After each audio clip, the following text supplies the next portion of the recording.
Good morning, students. You are welcome to yet another class on physical geography. And the topic for discussion today is rainfall. In the course of our interaction, we are going to define rainfall as a form of precipitation. From there, we will as well mention other forms of precipitation apart from rainfall. Then from there, we'll move to types of rainfall. And from there, we'll have this detailed discussion about types of rainfall. Okay. Now, as far as rainfall is concerned, rainfall as a form of precipitation is defined as the release of excess condensed water vapor in the atmosphere onto the Earth's surface. So rainfall is defined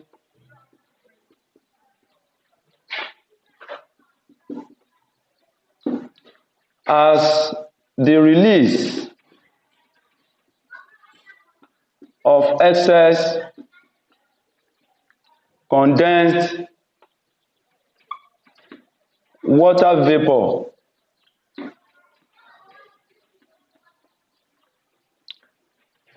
in the atmosphere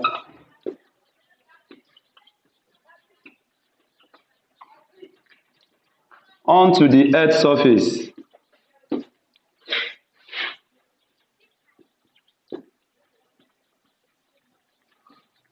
So this is the brief definition of rainfall as a form of precipitation. So as mentioned earlier, that rainfall is a form of precipitation.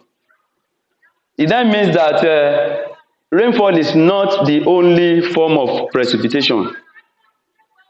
And this will now take us to forms of precipitation.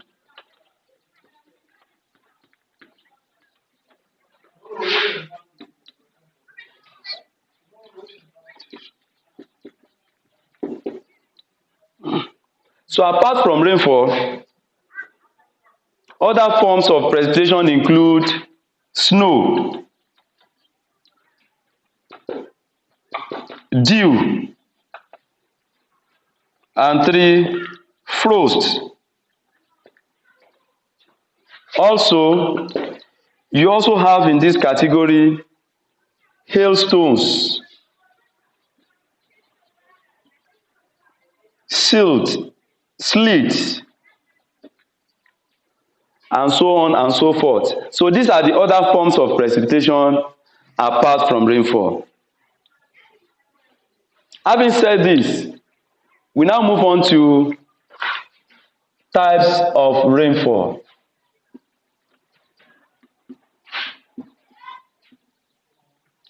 As much as possible, we shall beam searchlight on the three major types of rainfall. Broadly speaking, there are 3 types of rainfall, and these are: number 1, convectional rainfall;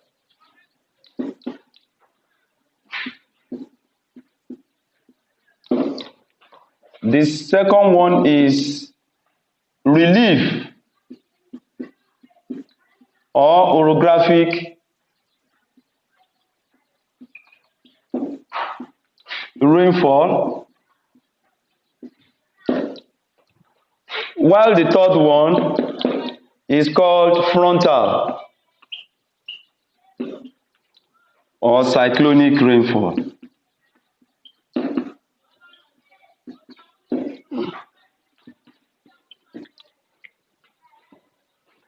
So let's explain in detail how a convectional rain is formed.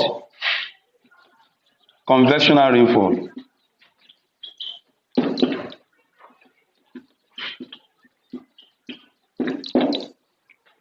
A conventional rain is formed, or a conventional rain occurs most especially in the tropical area or in the tropical regions like Nigeria, like Cameroon, and so on and so forth. So a conventional rain occurs in tropical regions like Nigeria, Cameroon, and so on. It also occurs in the temperate regions, especially during the season of summer. So a conventional rain occurs especially in the tropical region like Nigeria, and also in the temperate regions.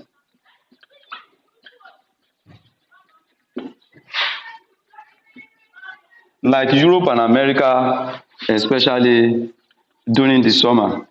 So a conventional rain occurs in the temperate regions only during their summer.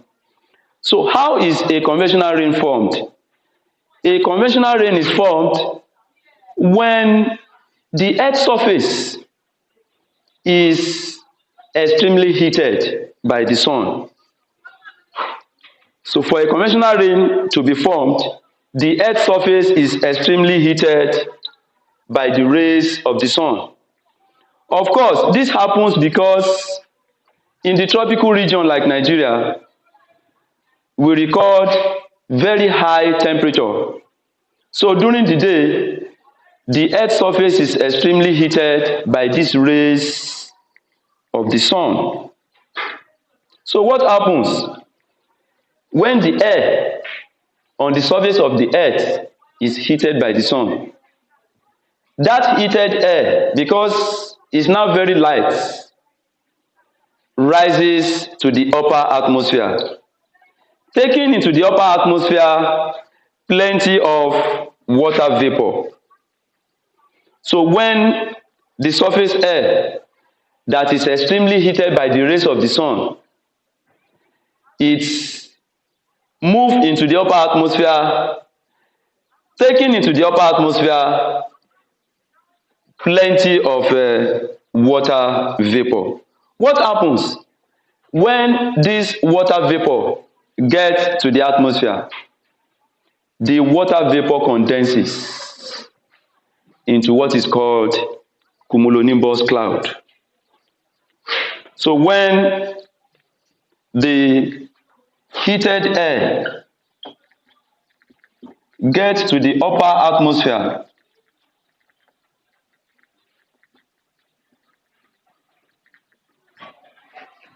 it carries into the upper atmosphere plenty of water vapor. So what now happens to this water vapor in the upper atmosphere? The water vapor now condenses. The water vapor now condenses into what is called cumulonimbus cloud.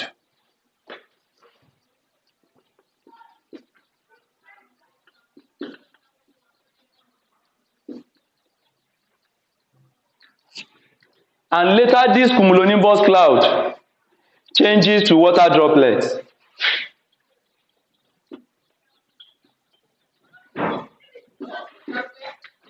And when these water droplets becomes too heavy for the atmosphere to hold, it is these water droplets that fall as convectional rainfall.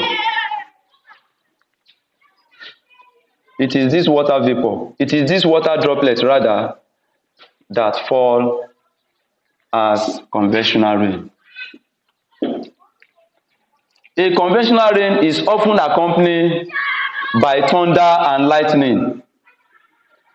A conventional rain is often accompanied by thunder and lightning. By thunder and lightning. So meaning that each time it rains and such rain is accompanied by thunder and lightning, that kind of rain that fall is actually conventional rainfall. Now, a conventional rainfall is better represented in a diagram. And this diagram is divided into 3 stages.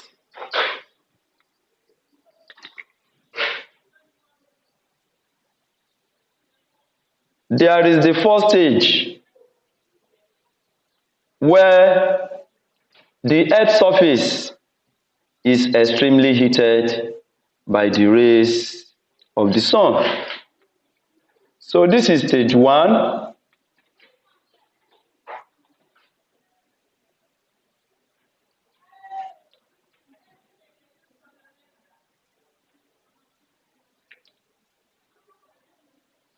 This is stage 1. This is stage 2. And this is stage 3.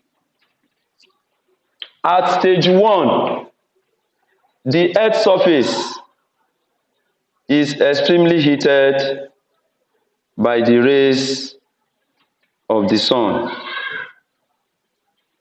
So this is the first stage, representing the sun rays hitting the air and the surface of the earth. Then you have that arrow points downwards.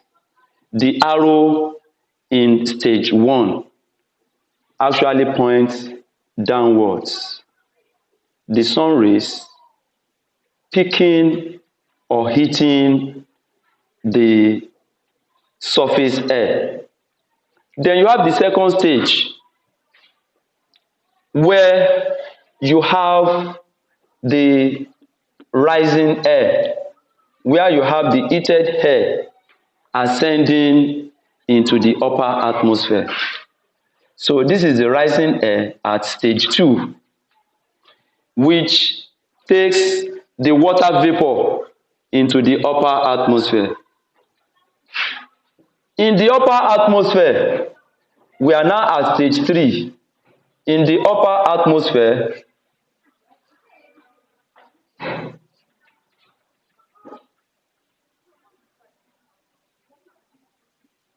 so this is the arrow pointing upwards. The arrow under stage 2 points upwards, indicating the rising air that move into the upper atmosphere in convectional currents. Now, stage 3. At stage 3, you have the formation of clouds, condensation,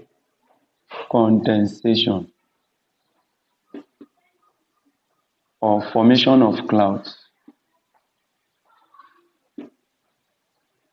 So you have condensation or formation of cloud taking place at stage 3, and it is at this stage that the convectional rain is formed. At this stage, conventional rain falls, and that is represented by few arrows pointing downwards. Rain coming down, conventional rain coming down. It is at this stage that a conventional rain is formed. So in a nutshell, a conventional rain is formed when the surface air is extremely heated by the rays of the sun. And because the surface air is now very light, it is quite easy for a very light air to ascend into the upper atmosphere in convectional currents, taking into the upper atmosphere plenty of water vapor. So in the upper atmosphere, the water vapor condenses into cumulonimbus cloud, and after some time, the cumulonimbus cloud changes to water droplets. So when this water droplet becomes too heavy or cannot migrate upward any longer, it comes down and falls as convectional rain, and we have sufficiently represented that in a diagram. So that is one of the three major types of rainfall. We are now going to move to the next, or the second type of rainfall, and that is what is called orographic or relief rainfall.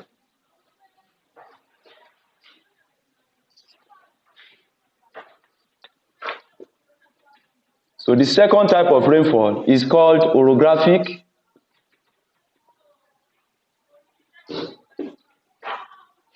or relief rainfall.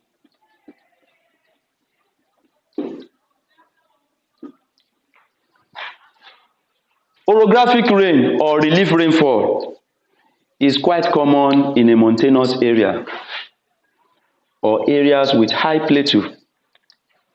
Mountainous areas or areas with mountainous areas or areas with high plateau. So, and that means that for a conventional rain to be formed, it requires the presence of highlands like mountains, like plateau, and so on and so forth. So with this, we already know which area in Nigeria is likely to experience an orographic or relief rain. Areas with high plateau in Nigeria include the Obudu Plateau,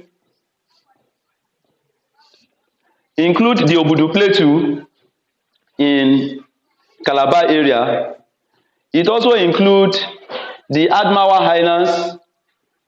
Of course, in Yoruba land, you can talk of Idonre Hill as an area where an orographic rain occurs.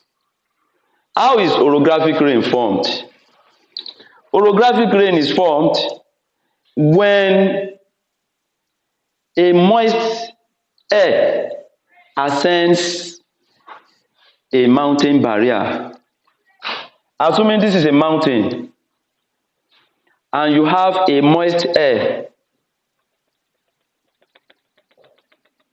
When a moist air comes in contact with a mountain, it is forced to ascend that mountain.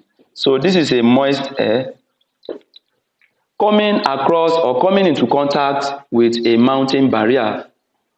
As a result of that, that moist air is forced to ascend the mountain. And when that happens, an orographic rain is formed in that section.